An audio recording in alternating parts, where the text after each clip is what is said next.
Well, great. We are live. I didn't put a time, but there we go. So, hello, everybody. And yeah, good evening. It's great to get to speak to you again. I think it's a month since my last live stream here in my channel, Devotion Demystified. And I'm very lucky and I'm very pleased to be speaking today to Chris Shelton. So, Chris, please introduce yourself and introduce yourself to your viewers. Hello, everybody. Hi. Yeah, thanks for having me on your show, Austin. So I am Chris Shelton. I am a former Scientologist of many, many years. I grew up in that group.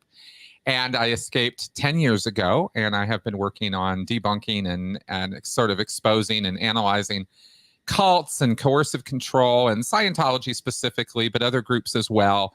And went and got myself educated on the topic of coercive control and how it works. And so now I try to educate the public at large about these things and help people to prevent, getting into them in the first place. And I offer, post-cult counseling, or I should say consultation, because I am not a licensed therapist. I don't do therapy. But I do work with people either in cult intervention work or in sort of post-cult guidance and consultation. Excellent. And yeah, just to give a background, because I know we're streaming across both of our channels. Many of my subscribers have probably subscribed to me after I've been on a couple of videos with Alexander Barnes-Ross over on his channel, Apostate Alex. I'm from the UK. My name's Austin. By day, I'm a high school teacher working in religious studies, but my background is, again, university study in theology and philosophy with an undergraduate and a master's. And then I've gone into educational theory, and then I'm teaching day to day. So what we want to talk about today, I guess, is to talk about Maslow's hierarchy of needs, which is something that I picked up during my teacher training. But before we get on to that, Chris, let me just go over a few things just to refresh everyone's mind about what's going on right now. So one thing that we need to just acknowledge is that Alex Barnes-Ross, Apostate Alex, is again organizing a small protest on LRH's birthday on March 13th. If you are in England, Wales, or Scotland, or if you're in the UK and you're available on March 13th, it is a Wednesday, next Wednesday, I believe. Please do get in contact. You can find out how to sign up and register your details on iasprotest.org, I believe. That's just really for the matter of sending everything over to the police, just so that everything's above board and everything's there. But do get involved if you can. I was planning to make it, but I've been double booked, unfortunately. But it should be great to keep up that momentum, especially since last November's protest over here in the UK. But so yeah, Chris, I thought it'd be worth starting off and say, why are we talking about Maslow's hierarchy of needs? Why are we talking about how cults manipulate people and why it's important? Because for me, I thought about this after doing some of my teacher training and working on child development. And really this understanding that everybody, regardless of who you are, whether you're rich, poor, black, white, male, female, old, young, you have needs. And those needs, psychological or physiological, whatever they are, they need to be met in some way. And coercive groups, MLMs, cults, new religious movements, whatever you want to call these type of groups, or even partnerships, individual relationships, they all meet needs in a certain way. And one thing that really got me thinking about this was actually stuff that you've been talking about with people's needs and this desire maybe for community. Do you want to say a little bit about that and what you've been looking into recently? Absolutely, yeah. It all came out of research for me, researching emotions and emotional reactions and responses, and from that came this concept of emotional needs, which is a different thing from your in the moment reactions that you have. You get angry, you get sad, but emotional needs are a longer term thing, and this is where we look to Maslow and his work going back to the 40s and 50s, and what is it that motivates people? And while there are certainly valid criticisms of Maslow's hierarchy and the whole pyramid and all that, it's a good base from which to spring forward, right? Like what is it that drives people? Because if you can understand yourself, as far as why it's important to talk about, it's important to talk about because as you just so wonderfully described there, it's something that we all have in common.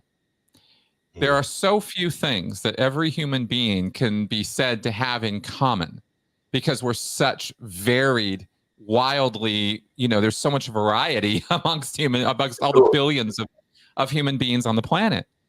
Yet we can point to a categorization of our needs or the things that motivate us, and those are universal.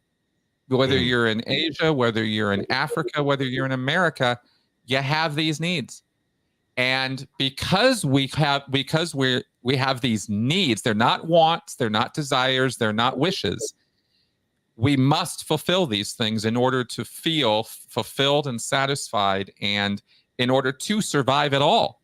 Because at the baseline of the needs are eating, sleeping, this kind of reproducing.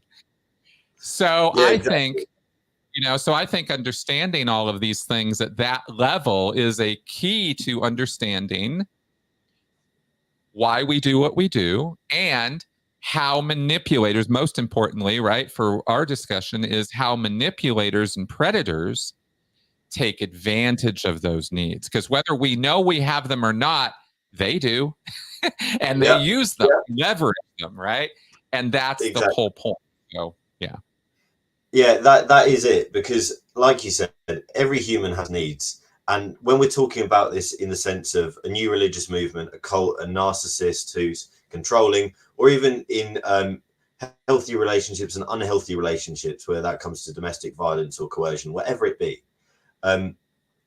if we can understand fully what us as humans need, what we thrive on, what we develop from, then that means that we can then start to build up this self-regulation, self-reflection, or emotional intelligence, whatever you want to call it, so that we can then start to have this governance of our own mind or our own being, so that we don't fall into these coercive situations as much.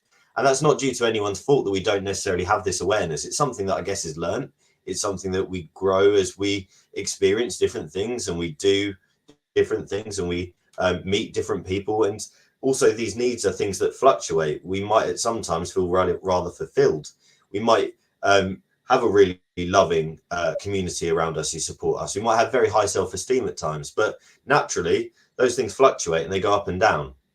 And when they do, if we have that intelligence, that emotional regulation, then we can think about how we can act on them independently. But if we don't, that's when we fall into potential manipulation, which is why I think this is really important. And hopefully these videos and what we're talking about today is going to be really important too. So go for it. Sorry. Oh no, I was just simply going to say the reverse side of the coin of that is that people who don't know or are not aware of these things tend to fool themselves about how unfoolable they are. Like, oh, advertising doesn't work on me, right? This whole thing. You got to realize maybe that advertisement doesn't work on you, but it would be foolish to think you're not manipulatable. And if people don't, and people in an ignorance of this can often get these very strange ideas about how they work and how they navigate life, right? So I thought that was worth mentioning as well. There's the pros and there's the cons of not knowing this stuff. For sure. And you know what? I think what is a major misconception that people get often when we talk about domestic violence, unhealthy relationships, or especially cults and new religious movements, is people think, oh, how stupid is that person that they put themselves in that situation, or didn't realize that their boyfriend was being so controlling, or that how can they actually believe about something like with these aliens that dropped, thetans into volcanoes? That's so stupid, obviously. But it's not because anyone is unintelligent. It's not because anyone is, has a lower IQ, or they are just like a certain type of person that is more susceptible to this. No, we can all be susceptible to this. Anyone can be drawn into a cult. Anyone can be drawn into an unhealthy relationship. And it's something that we need to think about, especially as we just think about, again, this self-realization, this self-awareness, how we can coach and learn ourselves and know what our needs are, what our psychological needs are, and look after our well-being. So totally in agreement Yeah. with you. So hopefully this will be helpful. Yeah. So let's go over firstly just who Maslow was, because like you said, there's criticisms of Maslow's theory, what this hierarchy of needs is, and we can just go over what this is firstly, and then say, I guess, why it's important, what its purpose is, and its background academically, before we then go on to see how this is actually played out in real life. Great. So this smiley young man is Abraham Maslow. He was a American psychologist. However, he's a second-generation immigrant, I found out, from Kyiv, Ukraine. Oh. Yeah, funnily enough, yeah, from Ukraine, modern-day Ukraine, I think then at the point under Soviet rule, but he then immigrated to the US. He was mostly active amongst the 40s to 60s, and he died in the 70s of a heart attack when he was out jogging, sadly. But this man, I guess, as someone who was influenced by Carl Jung, was one person, thought about what we call today, I guess, a positive psychology approach, or a growth or a developmental approach to psychology, which is thinking about how we can view a person in their mental state and not focus necessarily on the negative and the bad, but actually thinking more about how can we focus on what is good, what are they doing well, and how can we improve that so we draw people up rather than bring people from the bottom and focus on those issues. And as a result, he tried to formulate this, which is Maslow's hierarchy of needs. And as I said, I first learned about this when I was learning about child development in my teacher training education, because the idea of this is that Maslow has formulated these layers, and each layer is there so that once you have met the needs in the bottom layer, you move up to the next layer and up and so forth. The idea being that if you don't meet the needs of the lower layers, you aren't going to be able to actually be able to develop fundamentally, like what is said here, where you become ultimately someone who has desire to be the best of what they can be, with awareness and this actualization, this ability to be able to govern oneself properly. But it all starts off very basically with these physiological needs. And before we go on to just describe how each of these plays its part in practice, it is worth saying, like you said, Chris, this isn't the be-all and end-all approach. It is one approach. It is one basic approach which has since been developed in psychology. Seligman has gone out and done positive psychology, which builds on this hierarchy belief, which is another one. But I think it's a good case study, nevertheless, to sort of pick apart these different elements of being and needs, and then sort of see how do certain groups, Scientology being an excellent case study, but other high control groups too, actually meet these needs and then coerce people as a result. Yeah, it's interesting also because this pyramid or whatever has been expanded on over the years as well, because you have added levels now of esteem, and at the very top you have transcendence now, and again, the specifics are not the as super important part of this, but it's worth noting, especially the transcendence part, because a lot of people will get very, very hung up on those ends of the pyramid, so to speak. Yeah, for sure. So let's talk firstly about what a physiological need is. And physiological is really just like this fancy word of saying, I guess, like bodily, biological needs. So ultimately, Maslow talks firstly about these basic needs that we need to survive, whether that is food, air, water, sustenance, to be in existence, firstly, really. So if someone, for example, was homeless and they did not have food or water, they would not be able to be thinking about becoming the best version of themselves. Their only need at that point may be sustenance, the ability to survive. And similarly, that opens up people very basically to a lot of potential vulnerability and coercion. So I thought one thing I could ask you firstly, Chris, is given that you were in the Sea Org for over a decade, right? 17 years. What were your memories of maybe meeting people who didn't have these basic physiological needs, whether that is food, water, like being really on the knife edge of life. And how did the Sea Org and Scientology maybe coerce people into their belief system as a result? Well, that's interesting because generally speaking, Scientologists eschew people. They sort of reject people who don't have that level of basic need being met. And it's not Scientology only that does that sort of thing, because they're not there to feed people or house people or clothe people or give people their, a place to sleep, which is your basic physical needs. And so they want to make the able more able, they say in Scientology. And by able, that's code language for people who have money. Yeah, so they're looking for people whose, so in a way, they're looking for people whose basic needs, the lowest levels of needs, are already quite comfortably fulfilled, preferably, so that there's no attention on that of any kind whatsoever.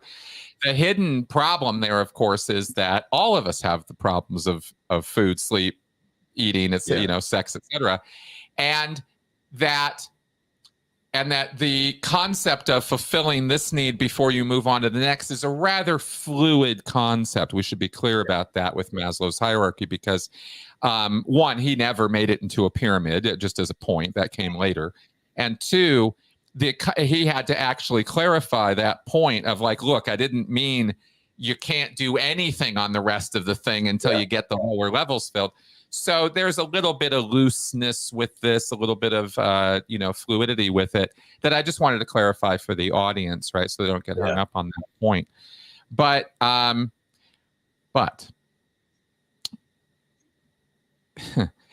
people can have needs and not necessarily know they have needs. And that's kind of how I wanted to answer this question, is you can have people come in to a Church of Scientology, let's say, and I certainly did watch people do this, who are not adequately getting enough sleep, who are not getting enough food in their life, who are not actually taking care of themselves, but assign all of their problems to some other level or some other problem or some other need. And think that is their problem. The reason, it's not that I'm starving, it's not that I'm not eating 3 squares a day, or that I'm not well nourished, which is another aspect of this, is not just are you eating, but how are you eating? Not just are you sleeping, but are you really getting adequate sleep? And you'd be surprised how many people aren't. Who think they might be, right? So people can come in with these needs unfulfilled, not even be aware of the fact that they are unfulfilled, and then assign those problems that they're experiencing, the irritability, the anger, the quickness to judgment, the impulsivity that they experience in their life, and they know these are negative. They feel, I wish I wasn't this way. But they don't even understand where that behavior is coming from, right? Why they act that way. So that's the first thing I thought of in answering your question, because the times that we in the Sea Org or in Scientology would try to go after people who, were homeless or were not, well off, it was always a disaster, right? Because at the end of the day, Scientology is all about the money, right? If you don't have the money, you're not a successful Scientologist. So I guess I could put it that way, Yeah. And I think one thing to think about as well, and it came to my mind as you were saying that, maybe not with Scientology, but when we think about evangelism and missionary work, especially in lower income countries or less developed countries, there is definitely that sort of motivator for people. If they know that they could maybe be part of a group because they are going to get food, they're going to get shelter, then that is going to already offer them a reason why they might be more inclined to engage in this sort of work, or listen to a missionary, or listen to someone who has come over to offer them the world, but also a meal on the side. So that's something I could not agree more. I could not agree more on that. You see that definitely in missionary work in third world countries, but I'll tell you where you see it. It's funny because even now that you brought that up, of course, my mind goes, oh yeah, right. Of course that was in Scientology. Events, fundraisers, anything where money was going to be gotten out of people. If you wanted people to show up to your event, and this was I actually had another event organizer in Scientology carefully explain this to me one day. This was not just a passing comment. You Right. have to have food. Yeah. You Yeah. you have You to really provide do. food, right? If you provide food, they will come, and then you can get the money out of them, right? If you put out a fundraiser and there's no food, forget it. You're going to get one person where you could have gotten 10, right? So even there, I can relate to it that way. And certainly when it comes to church evangelism and feeding the homeless or feeding, dealing with the needy, there are often there shouldn't, you don't want there to be, and maybe there shouldn't be, but there are often caveats, right? Well, we'll feed you a dinner, but you're gonna have to listen to this sermon. We'll give you shelter, but right, ... And there's always going to be some conditional on it.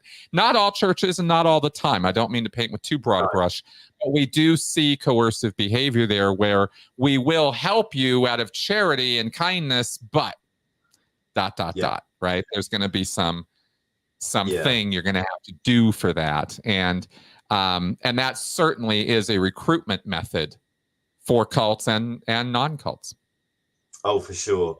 And I think, like you said, I guess there's always that but, isn't there, when it comes to charitable donations or voluntary work under another organization's name, whether that is with a church, and sometimes obviously religious groups, faith groups, volunteer groups will do this fully selflessly because they genuinely care, and that's beautiful, and that's what we need more of in the world. However, my mind then thought about, right, when we have, say, for example, a business who is making a donation and offering money to meet the basic needs of someone, that's not necessarily out of pure goodwill. It might be because when they do that, they hand over a nice big fat check and they get a camera in front of them, and it makes it look like their business really cares. Right. So we're meeting the needs, but we're also doing it for a bit of personal gain. I guess there's always that grey area, but for some high religious or high control groups, for some individuals, for some narcissists, there's going to be more weight on the what am I getting out of this rather than the what am I giving to others, which is the thing that hopefully most of us are focused on when we do that good charity work anyway. Exactly. Very much so. And we could say with Scientology, we could see an example of this with their whole volunteer minister program. They go out to disaster relief sites or disaster sites, and they will do disaster relief and logistics. And sometimes that work is helpful or useful in the moment, especially when they're running supplies and things like that. But often it has been shown and documented that they are only out there for the PR, for the photo opportunities, and that's it. That's the only reason that they're out there. So they appear to be. See, and this is really interesting because, again, these needs come into it, right? Because even when people don't put it that way or think about it or define it that way, you still, what is a charitable organization? It's an organization or a group that is fulfilling people's needs. Yep. And, for no cost or for no real recompense. And Scientology is a fake charity that way. Believe me, it's not a charity. Because they'll go out to these disaster sites and they will just snap a bunch of pictures, get their videos, and then they're gone. They don't care about those people or the broken lives or problems of the actual tragedy. So, yeah. And evidence in point would probably be the Scientology Stay Well campaign, right? Where you had volunteer ministers going out, giving out these masks, giving out gloves, spraying people's buildings with this chemical, which ended up rusting more things than it did actually sanitizing things. And then putting it all on Scientology TV and using it for various propaganda resources rather than actually doing something to help the community. But it's meeting some needs, isn't it? The need of initially basic health, and something that a lot of people with that health anxiety around the COVID pandemic were not meeting. So that's one thing to think about. But I think that'd be a good movement now into the second level of the hierarchy of needs, which is to think about these safety needs. This idea that people, once they've met their basic need of food, water, sleep, clothing, and reproduction, going out, having sex, having families, whatever, and existing, we have these other needs that come with that as well. This slightly more advanced need that people need to survive in a modern society, where that is, like it says on this pyramid, personal security, having a job, having the resources, maybe it's a car, maybe it's public transport, maybe it is whatever it is to actually get places so they can do what they basically need to do, have health and a good healthcare or property. There's many instances, especially in new religious movements and high control groups, where they may offer this. And I thought of a couple. One of them is being the ability to work part-time or full-time and earn a wage potentially, but working for the group that you're in.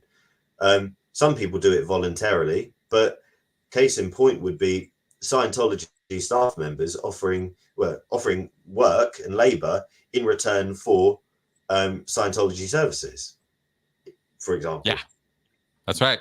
And it's not just Scientology when it comes to this. No. That exact same con, you could say, because in this particular context that we're talking about, it absolutely is deceptive. The Mormons, the JWs rather, the Moonies, Unification Church, right? They run around selling things, trinkets, flowers, all that kind of stuff. That's like gainful employment for their membership. Right?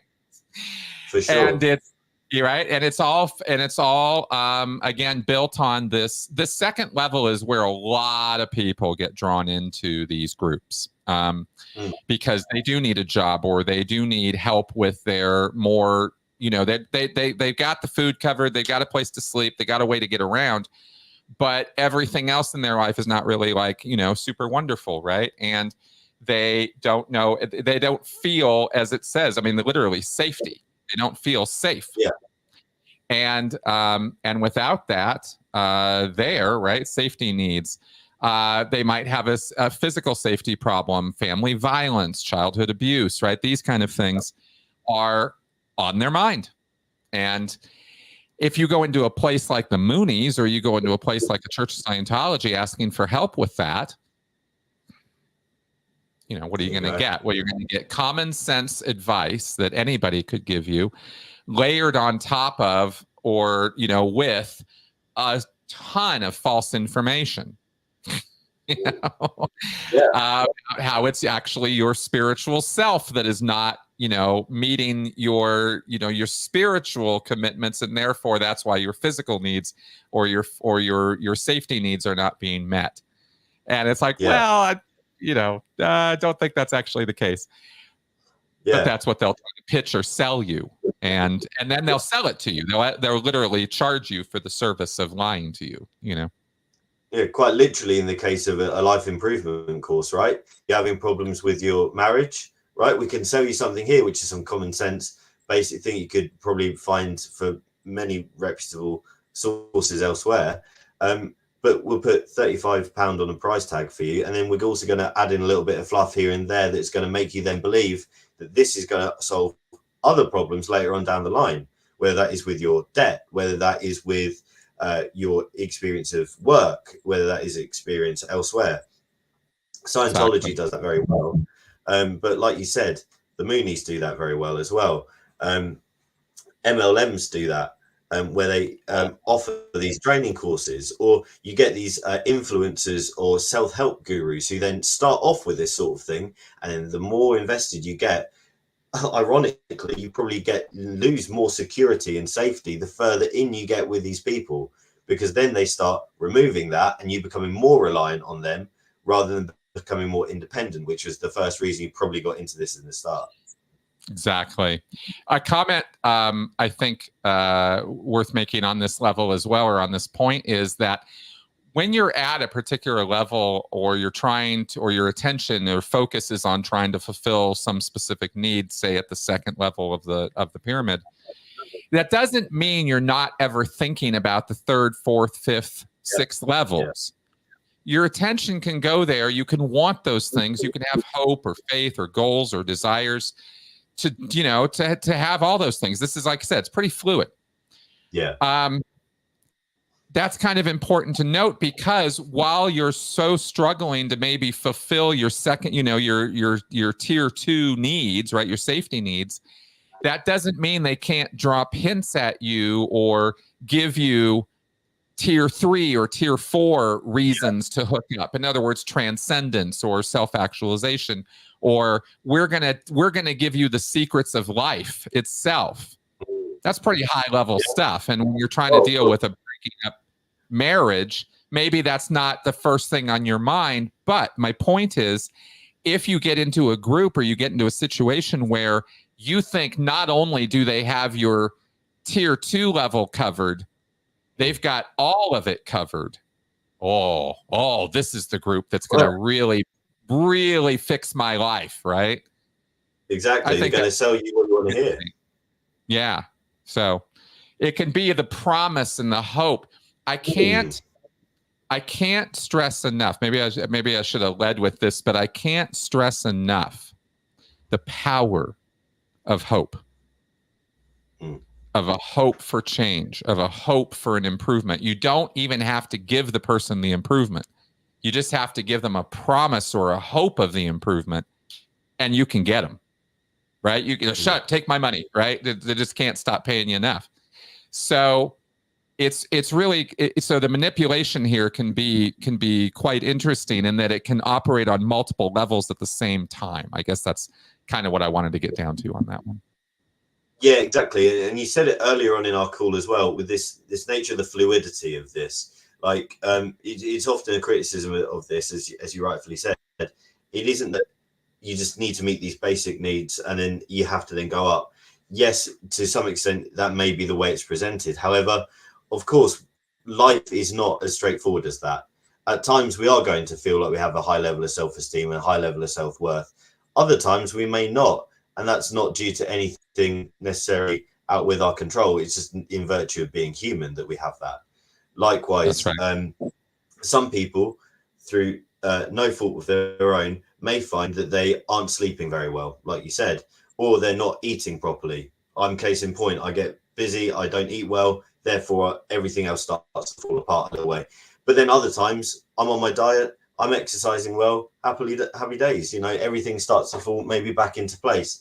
But the promise as well of we can offer you that solution is really important. And it's something that keeps people following that little trail of breadcrumbs further and further, because they know that actually this is working for me at a basic level, and I can then see the promise of something furthermore.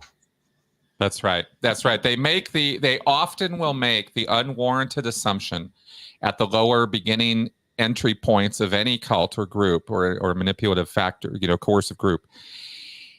If the first step worked, the rest of it must work too.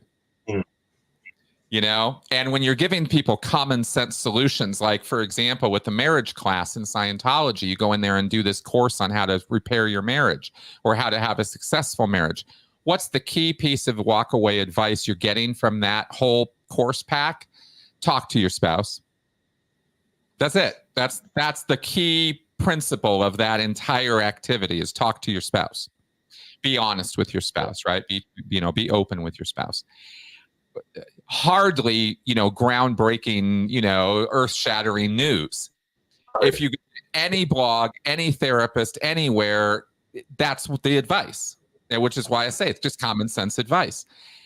But people not having, some guy, some schlep who's not thinking that way or not aware of that, walks in, thinks this is miraculous information that nobody's ever told him before, and then, oh, I went home and talked to my wife. Surprise, it worked, right? She's happier with me now.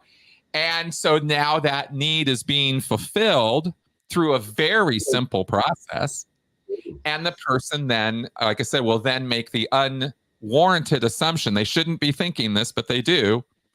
Oh, well, if that worked, what else do you have for me, right? And then they start looking at those. And to the degree that the group aligns its promises with these needs, that's how they succeed. That's how they get you, I don't have to deliver self-actualization to you. I just have to keep promising I'm going to. and keep paying, Exactly, because you keep wanting to go. And I guess that leads quite nicely into this third stage now, because once you get that initial feeling that there's something for you, you start to feel love and you start to feel belonging. You probably start to be making friends in whatever group that you're part of. You might already have that friendship or that romance blossoming with your spouse, but then the further and more closely related you get to that person, the more likely you're going to stick around. Similarly, intimacy, this sense of connection. And this is what triggered my initial thought about this whole thing. This desire for community that we all naturally have can get met by the fact that you're now going along to a certain group once a week, maybe on a Sunday morning, to have a chat, have a tea or coffee, and feel like you're part of something bigger than oneself, which you haven't felt elsewhere. And that's something powerful. It's something that we all have, but groups then capitalize on really well in order to keep you involved, to keep you invested in some respects, keep you paying the money, or keep you doing the labor, or to keep you doing whatever they want you to do to serve their needs or the needs of the leadership. One thing I thought about of this was especially the culture among Mormons and the Mormon culture. If you listen to any of the Mormon Stories podcasts and John DeLynne's work and the hundreds and thousands of hours of interviews, think about just the interconnectedness of Mormon families amongst their church community. Everyone knows everyone. Everyone has the same kind of ideas or the same cultural aspects. And then when people try and then move away for questioning whatever they wish to question, when they lose that sense of community, they often feel like they want to be drawn back into that, or they feel like there's a massive loss in their life, because community is something which is so important to us. And whether we feel that in our personal lives, in our friendship, whether that is through your workplace, whether that is through your family, whatever it be, love and belonging is something that I think is really capitalized on amongst new religious movements and in coercive situations, especially domestic violence. Yeah, big time. Because you're talking about love now. You're talking about, this concept of connection and relating and empathy and that kind of thing, community, as you say. Yeah. It's interesting to me that my thought is that the higher up the pyramid you go, or the higher up the levels you go, the more powerful the connection to the group becomes. I think if you walk into a now this is relative. Okay, everybody's different. Yeah. I'm just sort of speaking broadly here. But I think a person who walks into a church who's homeless, let's say, or needs a meal, gets fed, good. They're satisfied with that. That's thank you. Thank you very much for that. But they can just walk right back out the door. There's no deep level of commitment or connection yet. As you get further in, and as you become more indoctrinated or more drawn in or more part of it or whatever, you start hitting up on these moments. And these community needs or these belonging needs are, as you go up the pyramid, one of the other points about it is that it's not a matter of fulfilling these needs permanently and always. No. You fulfill them at need and in moments. So you're not always going to be walking around self-actualized or fully connected to your group. You're going to have ups and downs. In other words, there's going to be days where you feel more so than less. And those moments, especially as you ascend up the pyramid and get up into the higher ones, I think that was referred to by Maslow as peak experiences or peak moments. These times when you really feel self-actualized, right? Or you really feel connected with the community. Yeah. It can feel like a spiritual moment. It can feel epiphanal. It can feel like euphoric. You can create euphoria in people at this level with these experiences. It's harder to do at the lower levels. Giving somebody food is definitely going to make them feel good, but it's not necessarily. Sometimes it's euphoric. What's that? Sometimes it's euphoric, when you have a great food, like, a great meal. Oh, I love it. But you know what? Definitely, yeah. It's not going to be met there, but when you get further up, it does start to become that, right? That's right. The experiences become more powerful. These peak experiences, right? And especially as you go up to the top. And we talk about this all the time. There's euphoria, fervor, love. The chemicals involved with it are powerful, and they're very motivational, and they can rewrite your brain wiring really quick. And so you can, feel like you found your group. You found Jesus. You found Buddha. Whatever the thing is that you found, you found it. And that connection, that kind of satisfies or makes you feel like the whole pyramid sort of satisfied. It's like these and if a group can induce even 1 or 2 moments of that, and you'll be stuck around there for years trying to get it back, chasing that high, And I guess one thing that you probably need to be aware of is, especially as people transition out of their high control religious group, is this belief that, this community, this feeling of you found your tribe with these guys, is something that can be replicated elsewhere. And it doesn't necessarily need to have a divine deity at the top of it. We have that common interest in beliefs. It could be that you just love the same sports team, and you just get on really well with a bunch of people when the football's on. It could be that you just get on really well with colleagues because you have a similar interest in the work that you do, or that actually there's a certain group of people who you meet at whatever thing that you like doing, whatever hobby, that meets that need as well. That's right. And I guess when it comes to, again, these high control groups, like, for example, the Mormons, and people on the fringes of leaving, there's a lot of emphasis, again, on how can we get people back in? How can we maybe, manipulate people, whether that's actively aware that people are manipulating or not, or how can we capitalize on people's feeling of belonging and feeling a sense of a need of community when people are starting to leave? So that leads me into a thought now. What were some of the things that potentially you saw in your time during Scientology, Chris, where people were maybe less engaged in the church? They weren't going and taking more services more often. They were not as engaged. They weren't attending fundraisers or even doing the work they were doing as well as they could have done. How did the group then try and reinforce this sense of community, or try and bring people back into the community so that they control them more so? It's a great question, because it was an activity I was engaged in for years on recovering people back into the fold, and literally driving around the country, knocking on the doors. Hi, you haven't been in the church in a couple of years. I'm here to talk to you about that, right? Yeah. And I just show up at your door, and here we go. We're going to have the conversation, and sometimes not. Sometimes they just slam the door in your face, and you can't really move forward from that. But oftentimes they won't. And so you begin to have that conversation. And it was all about, here was the interesting thing about this, is it was all about resuscitating or rehabilitating those earlier euphoric moments, trying to get their head back in that space where they were, oh yeah, that auditing was so amazing, or oh yeah, that course was so cool, or oh, it really did this and this and this for me, right? And you get them talking about that, and you get them back into that emotional space. And then, if needed, if that alone doesn't bring them back into the fold, right, just from there, you come on back, we can give it to you again, right? You instill a little bit of hope. You put that hope factor back there, because they left because they lost hope, because they realized this wasn't doing what they wanted it to do. And when I was a true believer, I believed Scientology was going to fulfill its promises and give them what they wanted and fulfill their needs. So I would instill hope in them. And well, we can do it, man. You come back in, we can get you right back on that.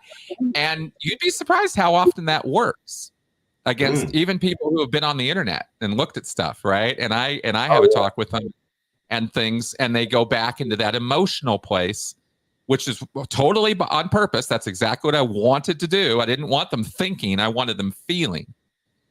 Right. And I wouldn't have put it that way. I wasn't aware that's how I was manipulating them, but I knew that's what worked.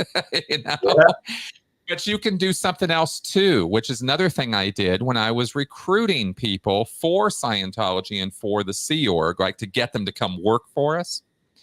I would not only rehabilitate or resuscitate that emotional euphoria, or try to, but I would then leverage it with giving them more information and pushing on their responsibility buttons.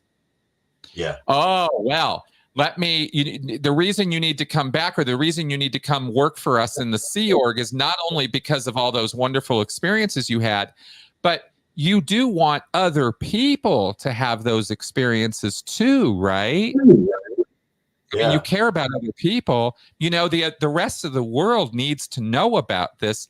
and you and me are the only ones here to do it. So I need you to, like, let's go. I need you to come, do whatever it was I wanted them to do. Give me money, go work for the church, join the Sea Org, whatever, and try to leverage and strong arm them with responsibility too, was another way of going about that, But it was always focused around the emotional needs and around fulfilling those needs, so to speak, for the individual or for the bigger group, the bigger picture. Something that popped into my head as you were talking about that is something that I'm involved in day to day, working in a school now, is because I'm sure it's probably the same in the US as well. But in the UK, we're having a real problem with the amount of kids who are absent in school. Their attendance to school on a weekly basis is very poor. And we're talking about there's some children who may not turn up to school for 1 day a week. And that might not sound like much to many people, but that has a major impact on their academic attainment later on down the line, because you've lost 5-6 hours of potential learning, but you've also lost 5-6 hours for myself as an adult in that situation, where we can actually make sure we're caring for the child, we're safeguarding that child, we're identifying certain things about that child. So it's important that they're in school, obviously, but that's another thing about that. But during this attendance that we have in the UK, one thing that we try and do to get kids back into school is to try and feed them that sense of hope again, this sense of you can achieve. You've been disengaged from this community. Maybe you haven't attended school for 6 months because you and your family are so disillusioned with this community. You've had a poor experience in education. Maybe your family have had a poor experience in education too, and they don't value school. They don't value going to get an education at all. But actually, if we can get you in 1 day a week and we can show you that actually in geography and in maths, you have a good time and you can do well because they're your favorite things, then maybe that might interest you in then coming along for another couple of days or staying another couple of hours. And we drip feed that again back to children in a way that we can build their sense of community and build that sense of hope, so we can grow that person, develop them, not in a coercive way, or at least not in a coercive way to like negatively impact a child. No, we're trying to do a good thing, I guess. But like what you said, raise people with that sense of hope, try and give them that sense of community again, remind them of the good feelings and the positives that can come from this experience, and then people are only going to want to engage more. And then we can get back to doing what we want people to do, which is maybe in Scientology, that's taking more services. Maybe that is going out recruiting more people.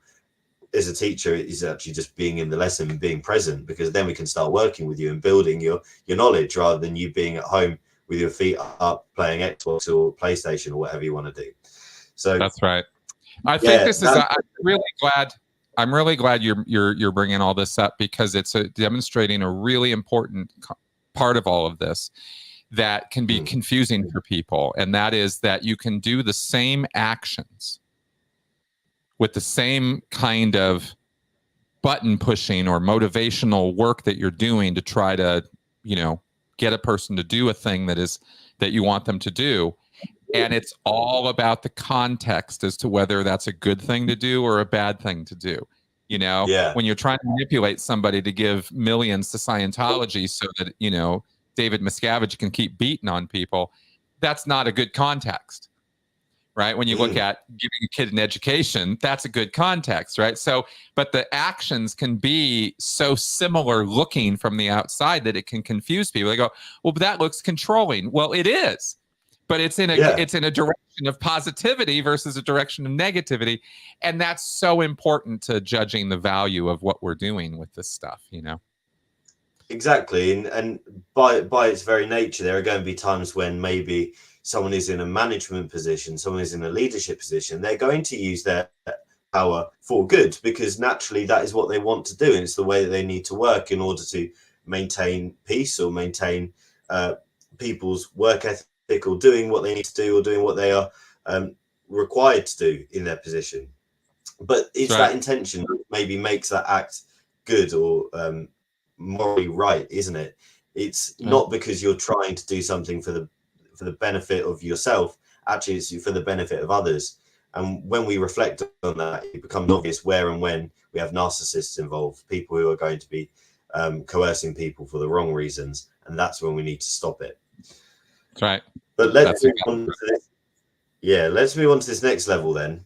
Yeah. And think about self-esteem, or esteem generally, this feeling of respect, status, recognition, because that's something that happens so much in cults and new religious movements. One time this may happen is with this initial love bombing, this sense of, you're so amazing, I've just met you and you're awesome, you can do so much, come and tell this to everyone else. Or maybe in a graduation ceremony, you might get a nice certificate, you might get a sash. In Nexium, they used to give the sashes based on your rank, almost like a karate belt. Wow, look at you, you're so amazing, look at how highly ranked you are, therefore you must be awesome. We're going to use that, and we're going to use that for whatever intention we want to do, whether that's good or bad. So that's right. How did you see this being manipulated when you were in Scientology, maybe by leadership, whether that be David Miscavige, or further down throughout the ranks of the Sea Org in staff, or in public? Oh, so many ways. I mean, obviously the whole business of belonging and wanting to be part and all that is key. This is where the hierarchies really come into play in these groups. And I'm so glad you mentioned the sashes and Nexium, because it's a perfect example. The IAS status levels in Scientology are an example, or the case levels of people in Scientology are another example. I'm clear. Oh yeah, well, I'm OT3. Yeah, right? Like esteem assigned to the higher levels, right? So the reason that this is manipulative, of course, is because it urges the membership to do whatever it is they need to do to rise up the levels. Oh, I want to be a clear one day. Right. And it's not just about self-actualization. It's about status, social standing. This is such an underlying motivation for everyone, whether they choose to acknowledge it or not. It is. How you're regarded by your peers has everything to do with how you regard yourself. Everything. And so actually, in a way, that's why it's on the way to self-actualization, right? It's because you gotta get, you gotta clear the path through everybody else first. But this is also, of course, just regular human behavior. We've been doing this stuff since the grade school and the schoolyard, right? And trying to vie for status and judge ourselves according to how successful we are. So this is obviously very, very key and basic to us. Again, it's something that all of us have, and I just I can't. The leveraging of this to produce money for Scientology has worked to, I'm going to talk millions, billions of dollars, right? People pay a lot for status and for the esteem that it brings, you could say. So that alone, is a highly manipulative way this level of our needs are utilized against us, you could say. Oh, for sure. And I guess self-esteem as well, when we talk about that as being a need, yes, it is for some people, like the status, the sense of I'm better than others, or I've done this, that, or the other, or I'm in the leadership position and I have control, or I have power. Yeah, that might be for some people the thing. But even more basic than that, this idea that you are worth something is something that people can play on quite a lot.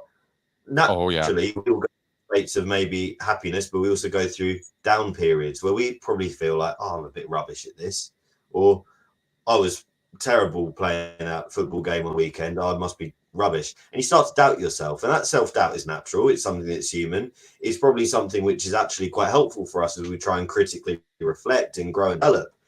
But when your self-esteem is maybe at a low, that's when, again, someone who is a narcissist, someone who wants to manipulate you and control you can then start playing with the strings like a puppeteer and then take advantage of you in that way. Because naturally, when people are lower and they don't see themselves as having worth, when you give them something that shows that you're worthy, whether that is a little pin badge because you were able to donate $100 that month, or it might be that because you've done really well in this exercise, you get a nice certificate and we'll post it on Instagram and everyone likes it and says how awesome you are.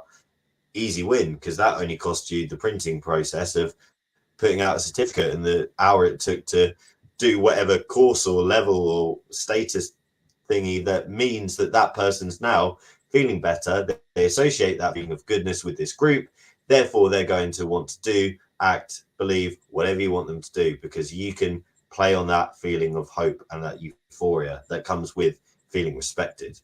That's right. That's exactly right. And let me add to that also another thing that just occurred to me on this, as to how it can be used to manipulate is the self-esteem part. Cults are all about, one of the characteristics of high control groups or authoritarian groups is us versus them. They want to develop this, we're us and they out there are all the bad guys, right? And all the enemies, and you want to be in here with us. So often, and this is why it manifests so easily, is so easily visible in religious groups, even though it happens in MLMs and Nexium and other groups too. Yeah. Is they redefine the terms on which your esteem is built. In other words, the better Scientologist you are, the more self-esteem you should be feeling. The better Nexium member you are, the more self-esteem you have earned for yourself. And you start gauging your self-esteem or your self-worth against the values of the group that have been built around you, and you have this whole new value set and way of looking at yourself. In Scientology, you're not a human being, you're a Thetan. And there's a whole package of excuses and rationalizations and justifications for your misbehavior that can come from you're a Thetan. Yeah. Oh, it's not really that big of a deal you're cheating on your wife because, hey, we're all just Thetans, we've had lots of wives, right? Oh, it's okay that, your kid be exposed to all this, adult material because, hey, he's not really a kid. He's a Thetan, see? You redefine what the self even means is where I'm trying to go with this, right? And all the groups do it. If they're as cults, and by doing that, they actually kind of corrupt this need, because they turn it into something else. And I guarantee you that the way it gets corrupted every time is to make it that your self-esteem is wholly reliant on your status in the group. Right? You're not a good Scientologist if you're not donating to the IAS and to the ideal orgs and moving up the bridge and reading the books and bringing more people in. If you're not doing all these things, you're not a very good Scientologist, are you? So you shouldn't have any self-esteem, and you'll be told you don't have any laurels to rest on, jerk. Not until you bring some people in, pay some money, and do some courses, right? And so your self-esteem becomes wholly reliant on this thing, is where, like I said. So I think that's an important aspect of this too. So that leads on to a question that I thought about earlier when I was thinking about this, because Chris, you're now in this, you try and coach people. You said it's not counseling, it's coaching, it's guidance for when people leave a high control group. How do you feel that you try and then rebuild that with people who are struggling with this idea of self-worth after what they base their worth on has now been taken away from them, because now being an OT8 means nothing? Exactly. That's a great question. And it's obviously individual for each person, right? Everybody's needs are different. They all have them, but how much and where and what their attention is on in the moment is always different for each individual person. So you take them as they come. But it's all about stripping away the habits and the action patterns of the cult and replacing it with, modern, with a more rational approach to this, which is you figure it out for yourself, right? It's like, okay, you got these needs, you have these emotions, you've got this trauma, good, let's deal with the trauma, or go to therapy and deal with the trauma, good.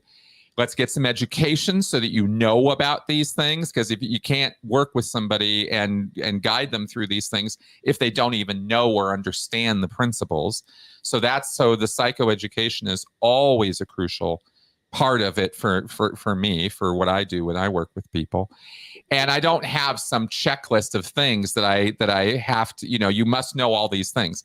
It's not like that. It's what's your attention on right now? What are you working on right now? What do you want to deal with?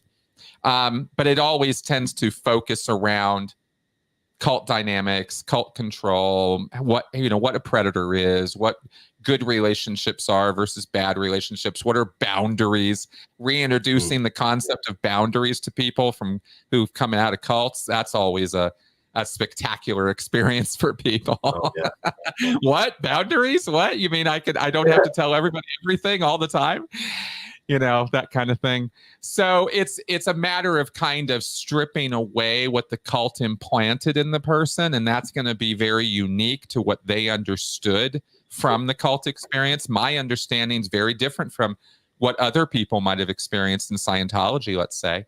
So so you kind of do it that way, and then help the person to build back up their own self-esteem based on their own concepts and ideas of their self-worth, and demonstrating that, getting them to demonstrate that to themselves. And I think that's basically the roadmap. And that's it, isn't it? It's because it's individualized, and there is no checklist, like you said. There might be certain strategies, there might be certain things that you can offer people and say, go do this, try this, whatever. But it's going to be based on someone's very complex past experiences, past traumas, past education, past sense of self-worth, and where those feelings of worth are positive, where they're negative, and where do you have to fill the gaps. And I guess once you start to fill those gaps, you then need to give the person the individual self-governance in order to then be an individual again, rather than be reliant upon or have to have a crutch upon someone, something, or a group to do that. Which might lead us in quite nicely to the final bit, which is this idea of self-actualization being at the top of this pyramid. And different people who read into Maslow see this as a different thing, but in this diagram, at least, it's this desire to become the most that one can be. The drive for ambition, maybe the drive for achievement, something that is based on essentially your ability to govern oneself with ambition, with aspirations, and then be able to control yourself and other people when needed, or your goals, your aspirations, maybe. In Scientology, I guess this self-actualization comes at both maybe the state of clear, but also maybe OT7, OT8, when you have you've gone through all these processes, you remove the body thetans. Now you are truly transcendent, because it's you who is clear, you who is now void of body thetans or whatever. Likewise, when we talk about other people, I think about pupils who are they lack resilience, or they lack ambition or aspiration, because they're yet to understand how to motivate oneself or why they should motivate oneself. Self-actualization is something that maybe some people very rarely reach in their lives, if ever. But it's also this independence thing. And can you tell me, Chris, I guess a bit about how self-actualization, this top level, is found in Scientology, and how you've maybe seen people build upon this after their movement out of a high control group? Yeah, absolutely. Yeah, another great question, because this is really where the power of the manipulation in the mind, sort of thought reform of Scientology really comes into play at its hardest. Because again, as we mentioned earlier, there's these peak experiences, as Maslow put it, right? You're not going to walk around being self-actualized all the time. You're not Buddha. No. That's not how human beings live life. It's just not a realistic expectation for anybody. You don't walk around in this calm sort of, oh, I know everything everywhere all at once. It doesn't. We're not that. But we do have moments of that. We get euphoria. We get peak experiences that can come from adrenaline rushes and other neurochemicals, right? Neurotransmitters running around in our body that cause all kinds of fun experiences in us, or feelings in us. And we really crave those experiences, and we really chase them in life. And this is sports highs. This is, getting that job or getting that success or having a baby, or, these really like profound moments of life that make it kind of worth living. That we're all chasing those things, or at least if we're not stuck in the lower levels of Maslow's hierarchy, we're chasing these things. And the cults, you could almost put it to something this simple: is the cults, the destructive cults out there, the manipulators and stuff, they're always over promising and under delivering on this point. This is the thing that they get you on. And like I said, hope alone will keep a person going for years. You only have to touch these euphoric moments every now and again, and a person will just be your slave. It's really wild to behold it. And I of course lived it and watched it in others. And the key to how they get you is, one, we're the only group, or I'm the only person who can deliver this to you. So you're wholly dependent on me for your self-actualization. And two, the methodology and way that you're going to get it is going to be very exclusive to this activity. You can't do this. Whatever else you've experienced in your life, whatever else anybody offers you, is never, ever, ever comparable to what we're going to give you. Ever. Which is one of the reasons why cults are so exclusive. Yeah. Because they know that's a lie. They know you can go party, or you can go do a sports thing, or you can go do a family thing and feel the same way you feel after an auditing session or after a Nexium conversation with Keith or something, right? You're going to feel this really, or Buddha field, right? You're going to have this personal moment with Jaime, and it's all your spiritual woes are going to go away because he's just going to melt them away from you. And you have to believe, as part of this package of the cult, that this is the only place that can happen. Yeah. And if they can convince you of that, which they can do very easily, because most people don't know that that euphoria is very easily attainable all over the place. They don't quite get that, right? And so they believe, they fall for this line that only Jaime can give this to me, only L. Ron Hubbard has the secret sauce to my happiness, right? Yeah. And that, if you think about it for a minute, kind of corrupts and sort of undercuts the entire concept of self-actualization, because it's you doing it, right? Yeah. You need somebody else to do it for you, right? Are you really self-actualized, or are you a slave? It's a question that deserves to be answered by people when they look at this. So anyway, just thought I'd throw that out there about that. No, totally. And I think you make a very valid point when it comes to the exclusivist of these groups, because it's like, it's our way or highway. Like, we can only provide you with these euphoric moments, when actually think about how we get euphoria, how we get wealth, feelings of worth in our everyday lives. We go through it when we maybe do something in the workplace that is awesome, or we just get this feeling of pure joy when maybe we are exercising, or whatever it might be, because there's a physiological change in us which can be replicated in various different environments at very different points in our lives. It doesn't have to be through auditing. It doesn't have to be through prayer. It doesn't have to be through transcendental meditation, because this physiological thing can be replicated, and it is often in many different points, which made me start to think about, again, pluralism, and maybe this idea of this connection to God being available throughout different sort of belief groups. But then the self-actualization part, that's also something slightly different, because thinking again about this euphoria, like you were talking about, this self-governance that is found, and then with that self-governance, whether that is necessarily reliant on a service, a process, a group, whatever, you are able to access a part of you or a part of your brain which makes you think, that's amazing, I'm going to keep doing this, and you keep going because it's addictive, like a drug. You see it, you do it, you love it, you want to keep going, and that's what's going to keep people involved, especially as they fall and fluctuate.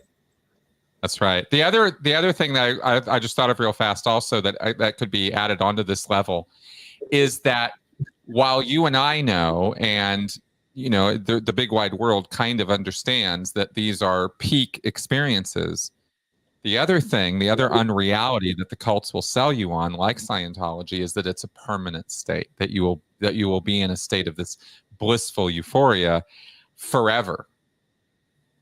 And that don't work. No. That doesn't work at all. I wish I was happy all the time, but sadly, I'm human. We have good moments, we have bad moments. We're not always going to be happy. We're not always going to be in nirvana. But you know what? We can give it a good go. But don't think it's going to happen all the time. Exactly. So that's I thought that I would throw that out there because a lot of people think. Alex in the chat, because a lot of people think that unreasonably and without really considering what they're saying, too many people out there believe that this blissful euphoric state can and should be a permanent place, that this is heaven, that this is what the afterlife is or whatever. It's not, right? You don't want to the value of life is the variety of life, guys. It's the variety of the experience, not being stuck with a permanent smile on your face all the time. That would be torture after a while. Yeah, exactly. Yeah. And self-actualization, to some it might be their means of value in their life, but actually where you think about that is going to be based on your own system of belief, your own philosophy of purpose, of morality. Like, where do people get value? Well, actually for some people it's not when they feel self-actualized, it's when they're feeling that sense of community. When you get value in your life, well, maybe it's because you have a loving relationship with someone or something. Maybe it's because you just have a feeling of worth because you're doing something good at that moment in time. And this is again showing us a little bit of that sort of fluidity of those needs. When we meet all those, we can have a well-being, we can have a good life. It doesn't need to be just met through auditing. It doesn't need to be met through these euphoric states. And that transition from high control groups out of that is something which takes time. It takes practice. It takes, awareness, which is hard to do. But yeah, totally there. Is there anything you want to say before we end, Chris? Because I realise we've been going for about an hour, 12 minutes now, which is great. Any last thoughts or feelings on these needs before we end and wrap up? I wanted to just say, I want to say hi to Jeff in the chat. All the usual suspects have been in here. Just we're wrapping up. I really wanted to kind of underline and emphasize again that learning about our emotional needs, taking a little bit of time, read the Wikipedia page, do something, right? But find out about emotions and emotional needs. They are the driving force of our behavior. Period. It's not like that's all there is, but we are feeling creatures who think. We're not thinking creatures who feel. You know what I'm saying? It's like that's really where the emphasis needs to be in understanding and achieving some kind of self-actualization. And I can't emphasize that enough for a good, balanced, mentally healthy worldview. Is keeping these things in mind. I have all kinds of ups and downs in life, and I'm not always a happy person. That's not the point. It's that I understand I'm going to be happy again, and so the anger's okay for a while, right? That kind of thing. So I thought, I just want to throw that out there that that this is really, really worth understanding to improve your own life, whether you've ever been involved with cults or not. Yeah, exactly. And this idea that all behavior is a communication of some sort, whether that is somebody who you're you're working with, whether that's your child, like I work with kids all the time and they hit the roof. Well, is that because that I'm a terrible person? I've told them something? No, that is not right. It might not be. It could actually be the fact that their basic needs of a feeling of love is not being met by their household, and your relationship to that child is not fully formed yet. They don't have those secure attachments that they need. That's right. Maybe someone is a bit angry or a bit miffed off or has a short fuse because actually they didn't sleep last night and they're just a bit, natty or whatever.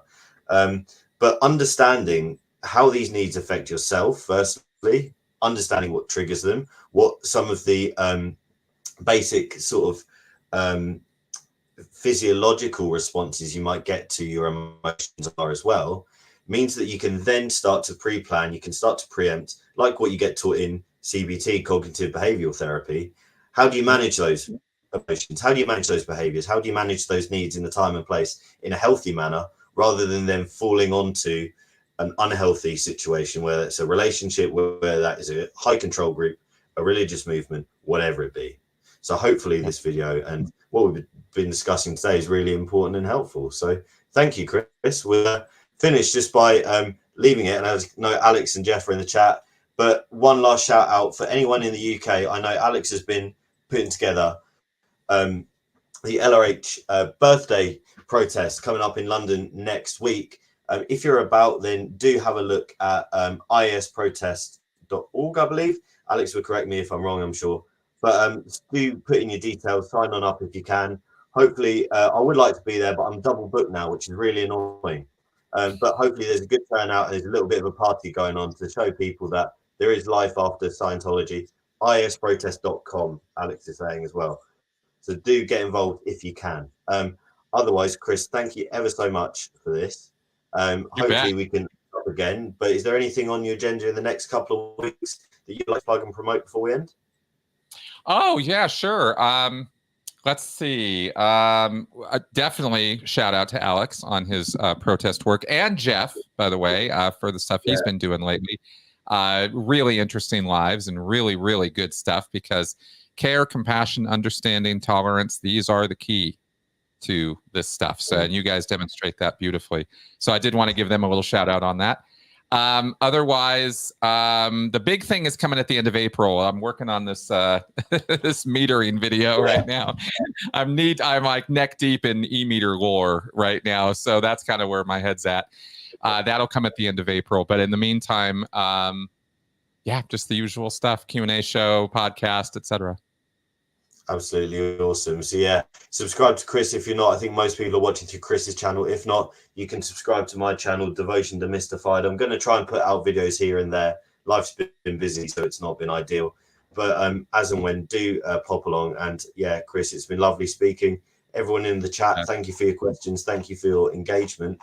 I'll respond to any questions as and when they come up in both the channels. But otherwise, all the best, guys, and have a lovely evening. All the best. Bye-bye. Bye-bye.